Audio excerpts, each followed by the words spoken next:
Hello, Mark. Lovely to have you here to discuss a little bit about your career. Starting from the beginning, you did your PhD, followed by a postdoc in gene therapy, before moving into your first role in a biotech, Cambridge Genetics, which went through a few acquisitions before becoming part of Galapagos. And Yeah. during the early years in industry, you moved from an R&D role where you were leading a team of scientists on drug discovery projects into your first commercial position, or how you put it during our offline chat, you moved to the dark side.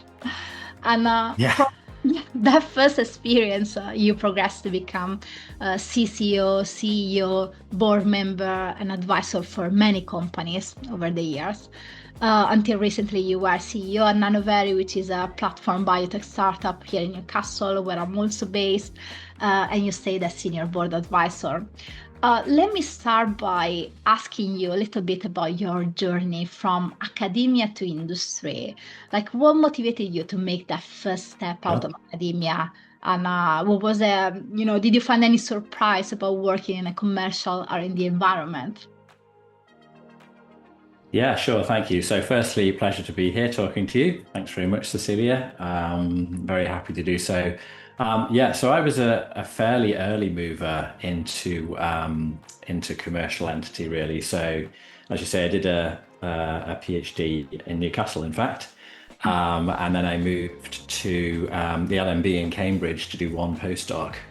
And what I found there in terms of motivation, I mean, to be perfectly honest, I had no idea whatsoever that I was going to do anything commercial at that point, or that I was going to do anything other than academic research, in fact. And the LMB was just a very commercial environment. So I think that the key thing there is if you're in an environment where the people around you are starting companies and there's lots of support and you're encouraged in that way, that can make a big difference. So, unlike some others, I wasn't someone that had a drive to go and start a company or be in startup companies right at the start. It kind of found me. So at the end of that postdoc, my then boss was starting a company. He was going off to America to do another job. We were starting a company called Cambridge Genetics, and the choice was go and join that, or go to the US. And obviously, I joined the startup company, and the rest is sort of history.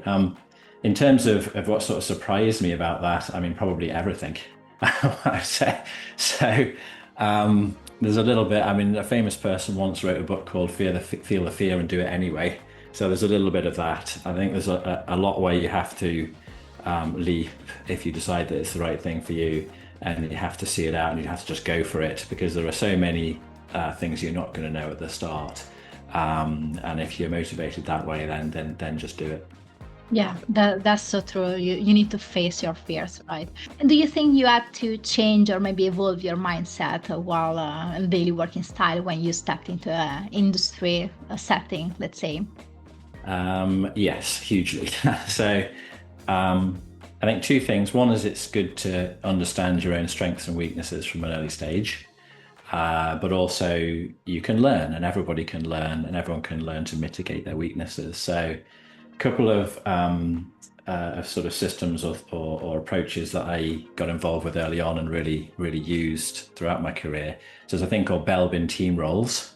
So if people look that up, that sort of shows you what your preferred working style is and what you will kind of do naturally, and then maybe what you don't do naturally, but is still very important for your job. So I kind of focus on the weaknesses and focus on, or maybe other team members can do that. The other thing I'm a big fan of is something called a book called Edward de Bono, and he did a book called Six Thinking Hats. Mhm.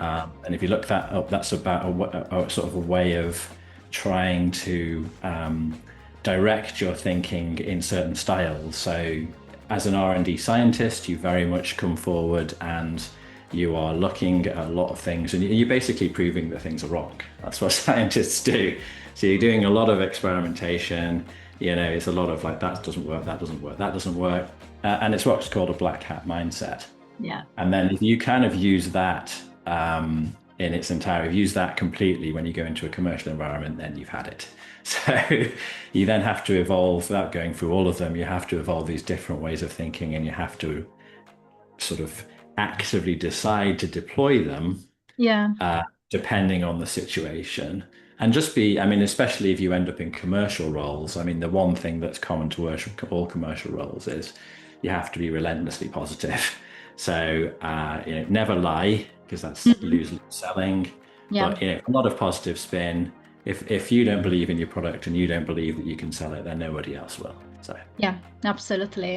That's quite interesting. And well, I do feel that, projects in biotech, although of course they can fail and they need to be aborted very early on if they don't meet the key requirements, of course.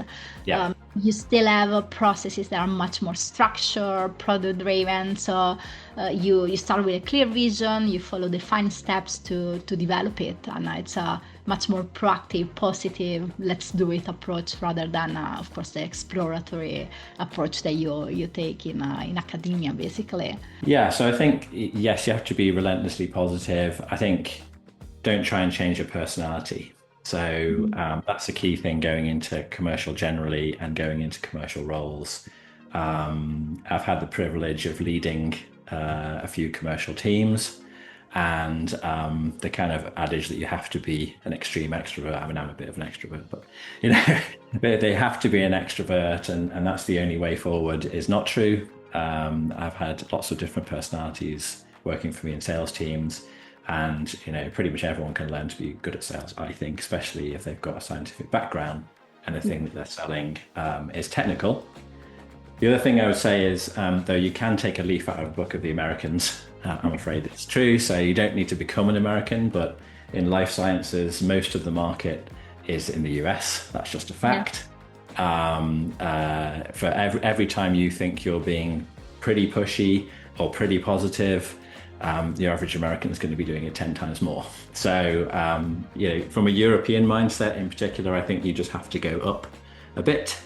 Like I say, don't need to be false. You don't need to change your personality, but you just need to think, how hard am I trying and how hard is the next, if you're in a competitive situation, the guys in the US are probably trying a lot harder. So, and they're over there. So I think that's always worth bearing in mind. And whenever I do a commercial strategy for a life sciences business, usually the first thing I think of is the US and what's the state of the customers there and how do we target that?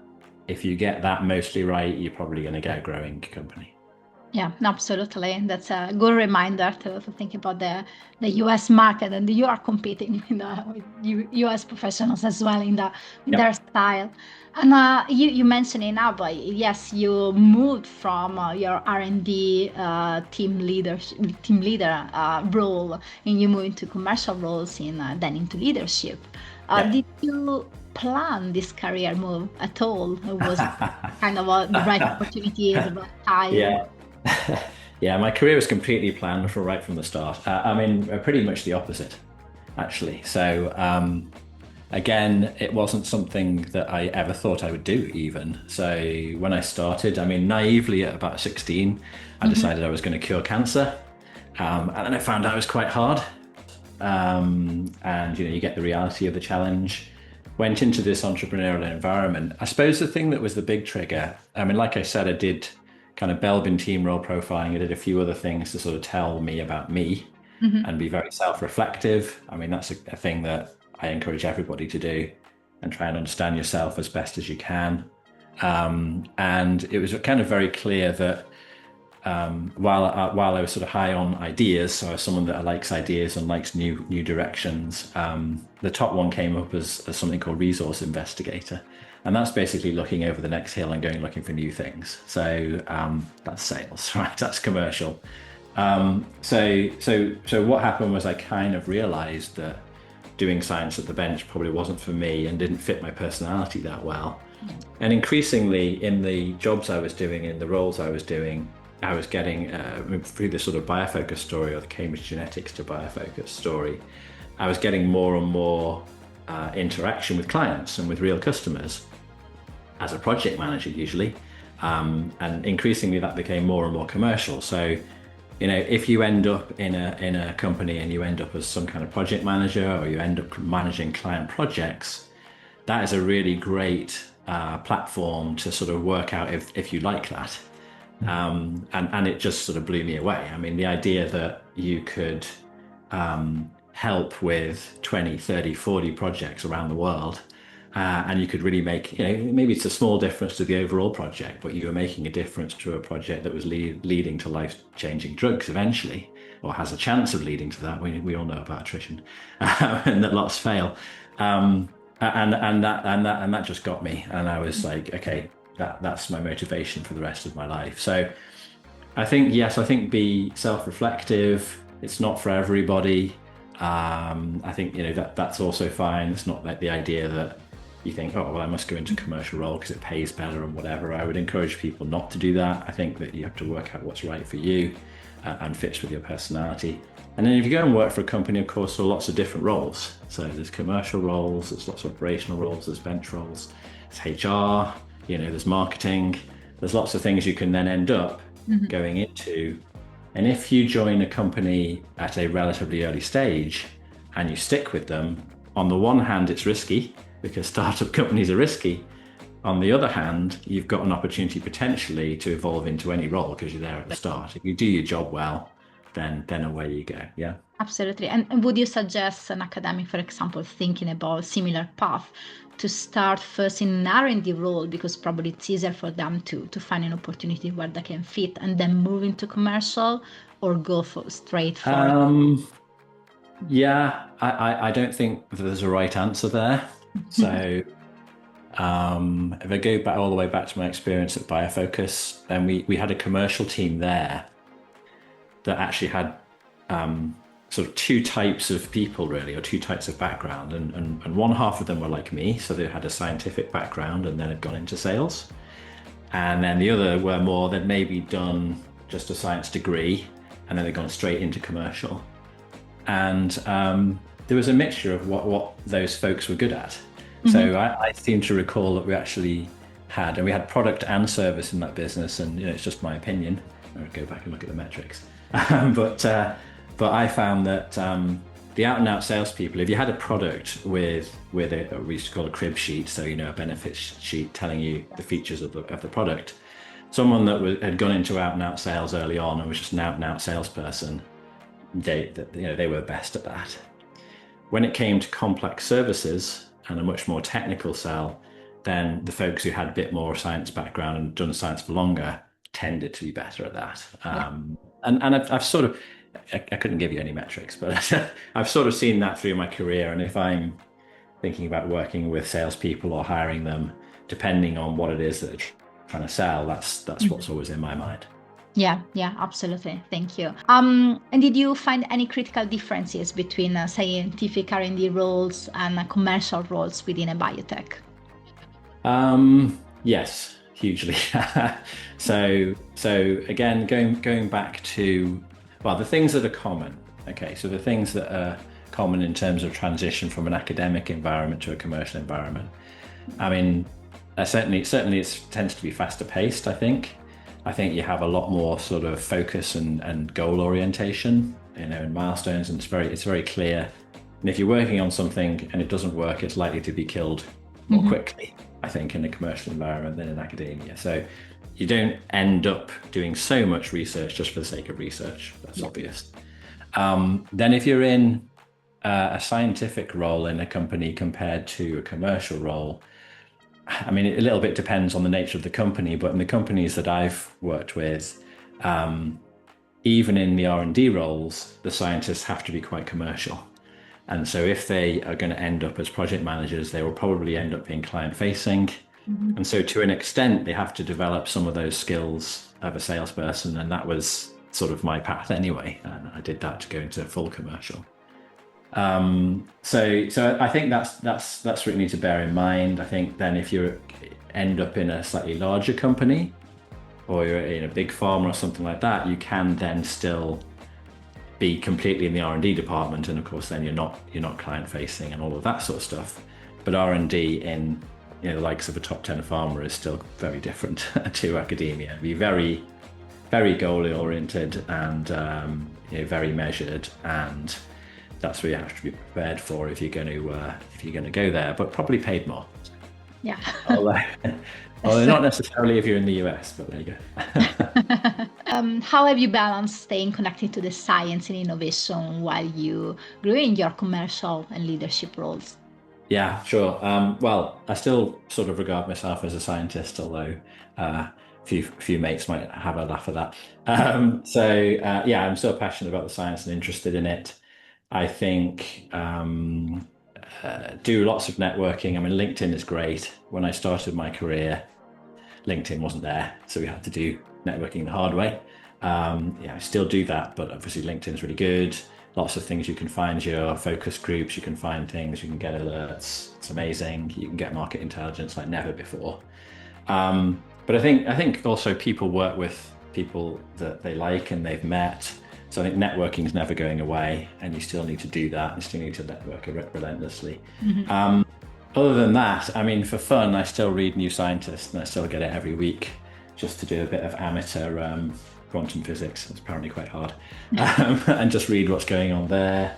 And I also, myself and my family, go to New Scientist Live every year, which I recommend everyone to go to. I don't have shares or anything, just saying it's good. So amazing experience and sort of festival of science. Yeah. The love of science and sort of a geek's paradise, basically. So, if you haven't been, that's kind of October, the Excel Centre in London.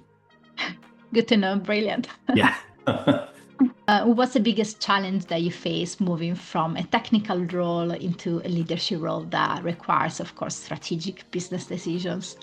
Yeah. Okay. So, yes, I can definitely talk to this one from experience. So, I would say that I probably made every mistake in the textbook when I made that transition. So one is becoming a line manager for the first time, and that's a big step. And then going from that to sort of higher leadership positions. So I sort of deal with those two. First one is when you become a line manager for the first time, typically you've been promoted because you were the expert in what you were doing, or you were doing a really good job.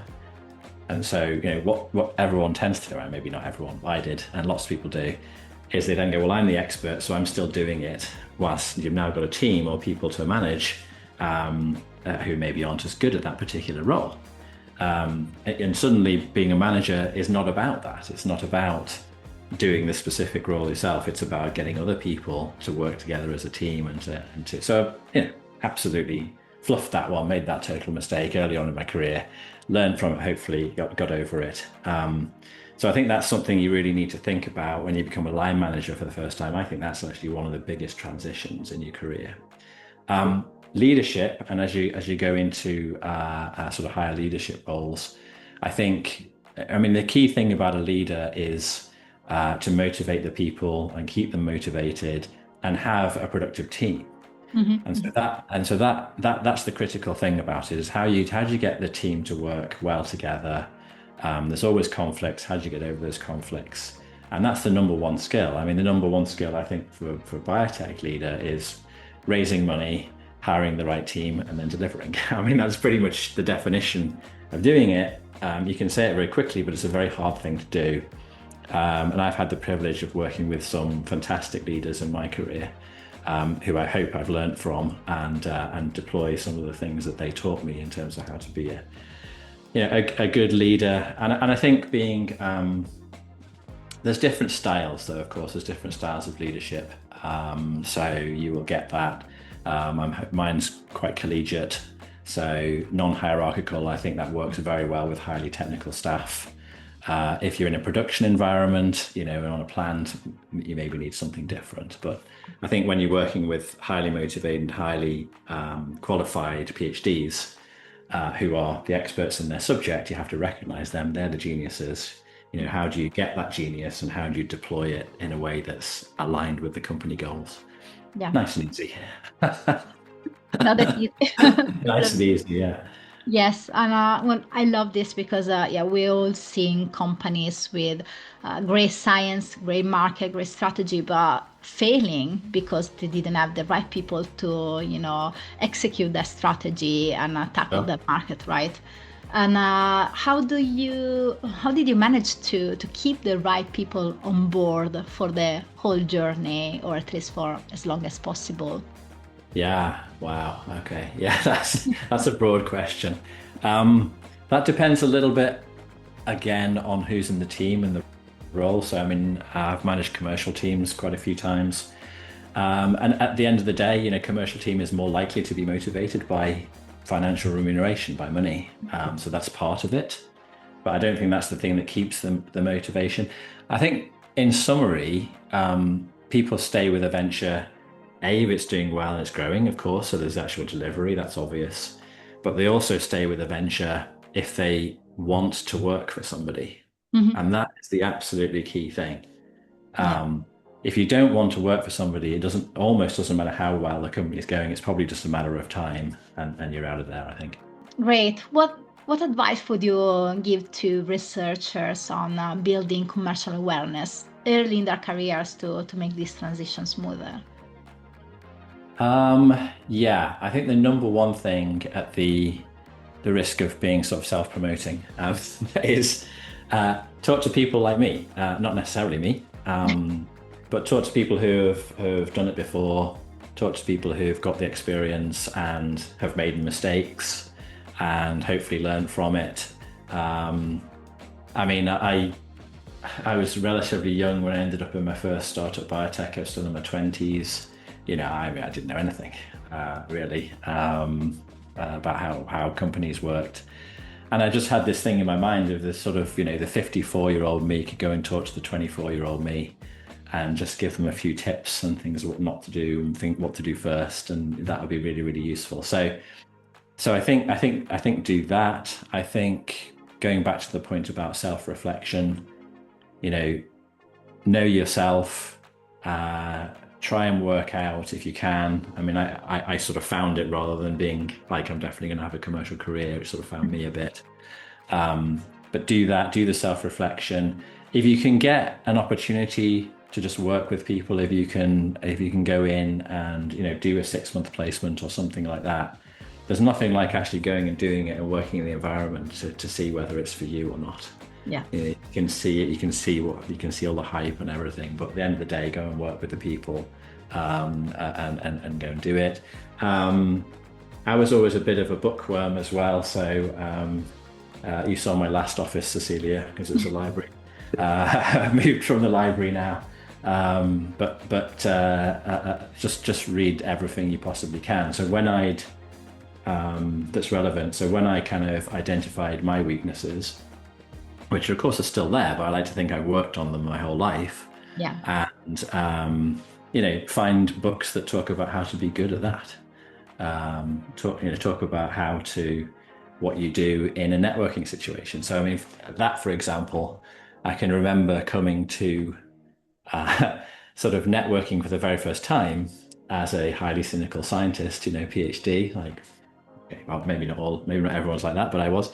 And going, well, how do you translate that into a situation where you've got to talk to a load of strangers and you've got a network and all of that, and just talk to them? And it wasn't too difficult in terms of going and doing it. I wasn't really shy or anything like that. But how you do it and how you get those conversations, I realized, was a skill that I was extremely poor at. And so now I like to think I'm average. So I managed to go from poor to average, and develop that skill, and that's partially through doing it, and it's partially through going and looking at and not being skeptical about lots of very good authors who have written on these subjects and said, this is what works.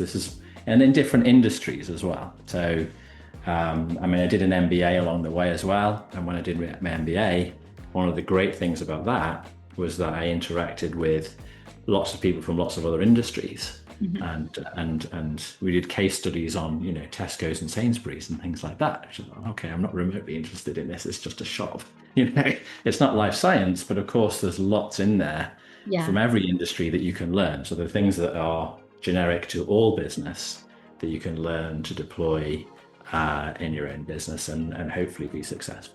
Absolutely. And since you mentioned it, would you say that doing an MBA would be, has become a strict requirement nowadays, especially if you're thinking about progressing to leadership positions in the future, or it can be just helpful for the reasons that you just mentioned? I would say the latter. So, plenty of examples of folks who've done amazingly well and they never went anywhere near an MBA and Yeah. became amazing commercial leaders and much better than me. Mhm. I would say it helped to accelerate for me. Yeah. It helped to cement the sort of change. I was coming out of Biofocus at the time, and I did this MBA on the side. So I did it by distance learning. The one thing I'd say is coming to that as a scientist. I don't think the subject matter is particularly hard once you get your head around it. It's just very different, and you're Yeah. learning a lot of different things or different areas, and there's just a huge volume. So I think if you did it like me, crazily, a full-time job and do it on the side, I mean, prepared to have, sort of Friday nights off for three years, and that's about it. Yeah. So I'm not doing that again. So it is a big commitment, and if you have any doubts about it and you think I can do this without, then fine. So I think it's an accelerant. I think it probably put me 3 or 4 years ahead. But loads and loads of examples of people who've done amazing and done much better than me, and they didn't go anywhere near an MBA. So. Fantastic. Thank you. Sure. Talking about leadership roles, of course, over the years, you led quite a few companies as CEO. Yeah. And you experienced the joy of fundraising, let's say. The joy of fundraising. Yeah. It's like sadomasochism, yeah. Yeah. And the interactions with private investors, basically. Yeah. Fundraising can be quite challenging for everybody, really. But of course, scientists new to entrepreneurship will find it especially difficult. How did you learn to pitch and engage with investors effectively?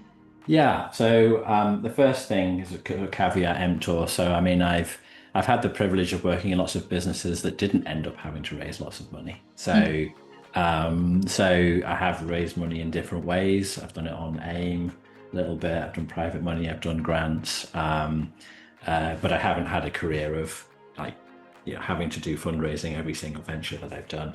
Yeah. And that's probably biased me a little bit. So there's two things I'll say. One is, especially in a bear market, which we've got and we've had for ages, if you can find a way to get to profit, do it. Okay, so most other industries will go, well, that's obvious, right? Go and make a profit. But in life science, it needs to be said because there's a bit of a paradigm, and it's because of how biotechs work, of course. So therapeutic biotechs, you have to go and raise a huge amount of money because discovery and then into trials are incredibly expensive. You have to raise 50 million before you even think about it. Yeah. And then you go and burn that money. So you don't think about profitability at all. You don't think about making money. And that's, I think, a little bit pervaded through the industry in general compared to other industries that don't think twice. They think you've got to get to profitability. So if you've got a way to do that, I would do that, and I would try and get to profitability as quickly as possible because your fundraising opportunities increase massively. Yeah. So okay, that said, that's my bias. So try and get sales, try and get customers, try and get profit really quickly. I mean, most of my career has been in the service businesses. So it's not surprising that I'd say that. Having said that, my experience with fundraising, I'd say your pitch depends a little bit on what stage you're at. So I would say if you're right at the start and going for, firstly, of course, get non-dilutive funding. So don't go for anything that's going to, where you have to sell equity until you have to. And then when you do, if you're going for angel money or early stage money, then I think the pitch is more about the kind of unicorn idea. So what's the big idea? What's the big macro market? Why is this going to be the next Apple or Google or something like that? A little bit with a bit of reality check in terms of how you're going to do that. So in my experience, that's what angels are kind of interested in that. As soon as you get to the next bit, which is the hardest bit, so the equity gap bit, maybe 3 to 10 million, then I would be, for me, my bias, I would be focusing on, if you've got any commercial traction at all, be showing that, be showcasing that, even if it's a letter of intent. show that you've got something real or potentially real. Mhm. Focus in on the addressable market or like the micro market. So go a little bit away from this is the overall market and really define what the market is that you're going for. And then say how you're going to do it. So have 5-year projection and have how you're going to do that in terms of your customer build up and in terms of sales and segments and ideal customer profiles and all of the fun stuff that I do. That's what you need to do. Once you then get to profitability, which you see I'm pretty focused on, it should get a lot easier because then you can target growth capital, of which matters more. So I don't know what the ratio is, but it's maybe 10-1 in terms of growth capital versus early stage capital. Someone will tell me that's the wrong stat, but it's huge. So then it becomes easier. Then ideally you've got people knocking on your door because they're coming to you going, you're already profitable, you're already growing, but we can put some capital into your business and we can grow it faster. So that relentlessly goes back to the idea of why it's so important in anything other than a therapeutics biotech to try and get to profitability quickly, however you do it. So just, what projects can I mention? But I mean, from my experience, some of the early projects that you do right at the start, I mean, your first projects is almost like just get one. Yeah. So just get a project, just get something that you can do, get something that your company can deliver that's got the right customer just to get in. Just do it however you can. Fantastic. And how do you balance early stage risk taking with a long-term stability when growing a biotech startup? Yes, you could write a book on that one. Yeah. So that's quite a big question. I think I just sort of answer it with something rather anecdotal to do with sort of risk and reward. So obviously, early stage biotech companies are risky. The whole drug development process is risky. I mean, that's quite fun though as well. I mean, it's quite exciting. So you have to think about that and think about whether you can use that to your advantage. And so certainly, anecdotally, commercially, I've done that a few times in my career. Mm-hmm. So what I've found is maybe you're deploying a service for a particular biotech company, let's say, and they're very into the approach of risk and reward. So you can sometimes deploy that in a commercial setting. So you can try and differentiate from the crowd, you can differentiate from another supplier by buying into that risk and reward and by actually saying, okay, we will do a sort of a milestone-based contract, for example. And so we'll sort of put our money where our mouths are. We think we can do this. We think we've got a really good offering.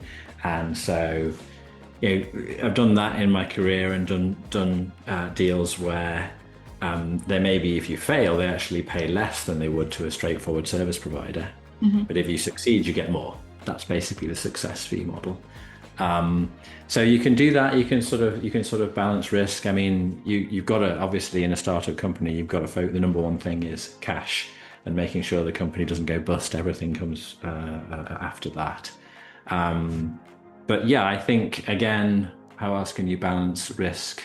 I think if you have different shots on goal, that can be good. So you may, one thing I found about strategy is it's usually wrong within about 3 months. Mm-hmm. So certainly in startup companies, so have a plan B, a plan C, a plan D, and sometimes even none of those work, and it doesn't work out. So, but if you can have backup plans, you can have different ways of doing it, or you can have, and fail quickly. So if you have a new offering, for example, where you think it might be deployed in a number of different markets, or it might have applicability in a number of different markets, mm-hmm. Go and test it.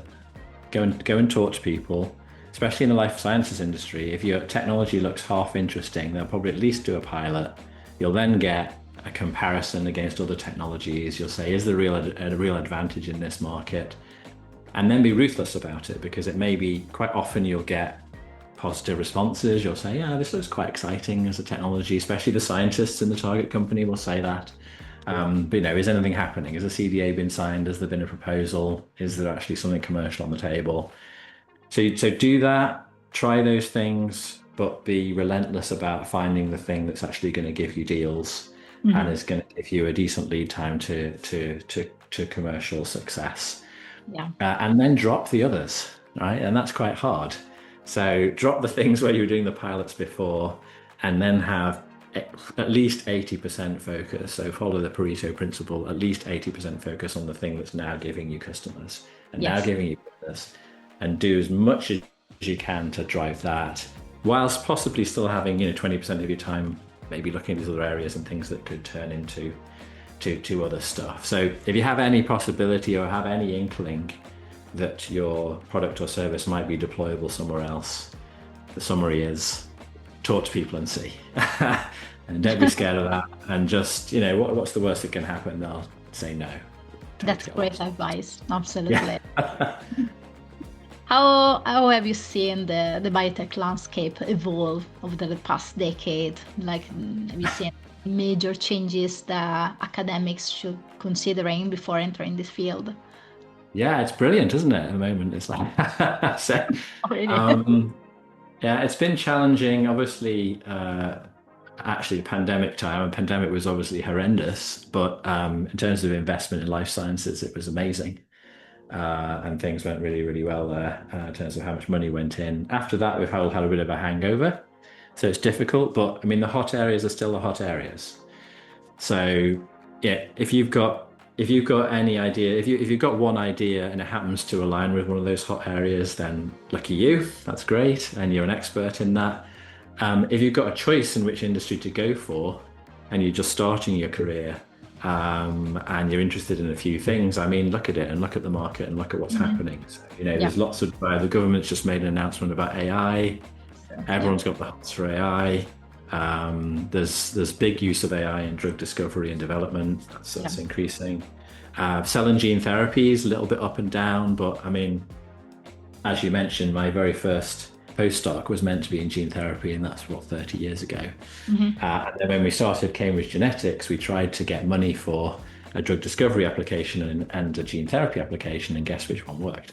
So at the time, investors were like, "There's no money in gene therapy," and it's still an emerging area, but it's amazing now compared to where it was, and fantastic and really exciting that's happening.